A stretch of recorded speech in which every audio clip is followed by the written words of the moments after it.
এটাকেই বলে প্রবাসীদের জীবন। তার কারণ ছেলে মারা গেছে, ছেলের টাকা আগে দেশে গেছে, কিন্তু ছেলে কিছু টাকা বাকি রেখে গেছিল, এখন সেই টাকা বাবা আর দিবে না। বাবাই কি বলা জানেননি? বাবাই বলতেছে তার ছেলের টাকা বলে তার বন্ধু বান্ধব মাইরিয়ে খাইছে। আরে বাপ, তোর ছেলের জন্য আমরা যতটুকু কান্দিছি, আমার মনে হয় তোর চোখে অতটুকু পানি বের হয় নাই।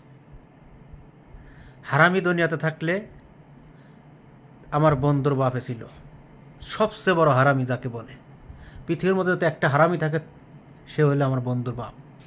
তার কারণ 25,000 টাকা পাবে একজন, তার টাকা এখন বলে দিবে না। বলে কি যে তোর বন্ধু বান্ধবের কাছ থেকে নেগা। যে ছেলে চলে গেছে পৃথিবীর থেকে, সেই ছেলে কিভাবে ফিরে এসে বলতে পারে যে তোরা আমার টাকাগুলো শোধ করে দে? হাই রে বাপ, বাপরে স্যালোর জানাই। আপনার মতো বাপ সারা বাংলাদেশে দরকার একজন একজন করে।